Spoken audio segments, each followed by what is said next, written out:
এরপর প্রশ্ন হলো, আমি কলেজে পড়ি, আমার কাছে জেনা করার যতটা সহজ বিয়ে করা তার থেকে হাজার গুণ কঠিন, সেটা আপনিও জানেন।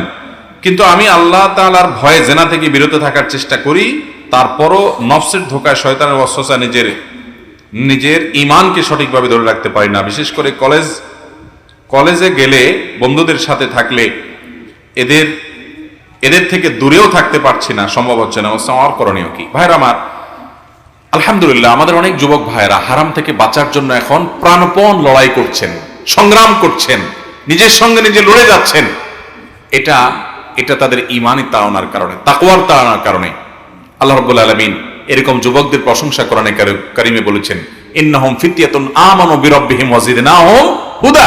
আসহাবে কাফের যুবকরা তারা ঈমান এনেছে এবং এজন্য তারা হারাম থেকে দূরে সরে গেছে, শিরক করবে না বলে এলাকা ছেড়ে চলে গেছে। আল্লাহ তাআলা তাদের হেদায়েত বাড়িয়ে দিয়েছেন, ইতিহাসে তাদের আলোচনা উল্লেখ করেছেন। এই যুগের যুবকরা বিশেষ করে জেনার হাতছানি চতুর্দিকে, আপনারা বাঁচতে পারছেন না, সূরা ইউসুফটা বিশেষ করে পড়বেন। কোন সূরা পড়বেন?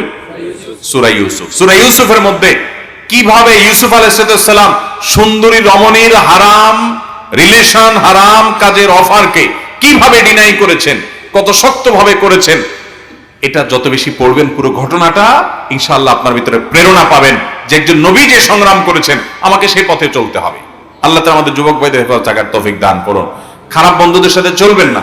যে বন্ধু তার এরকম হারাম সম্পর্ক আছে, দাঁড়াইলেই বাজে কথা বলে, আরেক মেয়েদেরকে নিয়ে আলাপ আলোচনা করে, আজে বাজে মেসেজ দেয়, ইপটিজিং করে, বাজে কল্পনা জল্পনা মেয়েদেরকে নিয়ে করে, আলাপচারিতা করে, নিকৃষ্ট বন্ধু, জাহান্নামে যাওয়ার জন্য এরাই যথেষ্ট।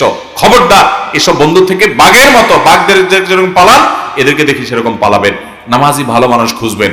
আপনি বলবেন পাই না, তাহলে একলা চলবেন, কিন্তু নিজেকে বাঁচানোর চেষ্টা করবেন। এবং এই ধরনের পরিস্থিতিতে দ্রুত বিবাহের কোনো বিকল্প নাই।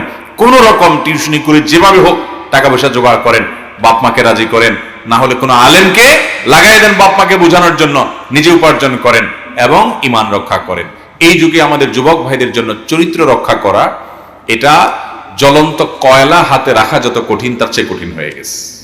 আল্লাহ আমাদের ভাইদের হেফাজত করুন, আমাদের বোনগুলোকে আল্লাহ তাআলা হেফাজত করুন। অভিভাবকদেরও দোষ কম না, সময় মতো বিয়ে দিবেন না, দেরি করাবেন, আর উল্টাপাল্টা করবে, সেগুলোকে দেখেও না দেখার ভান করবেন, বলবেন এই বয়সে একটু আধটু করে। এই যে বুড়া বুড়িরা এগুলা বলে, এগুলার বলে দায়ুস, এগুলার বলে কি? আল্লাযী ইউকিরু ফি আহলিহি আল খাবাস, যারা তাদের পরিবারের লোকদের আকাম কুকামরে ইনে বিনে সমর্থন করে। আছে না এই দায়ুস টাইপের লোক? আল্লাহ আমাদের সবাইকে হেফাজত থাকার তৌফিক দান করুন।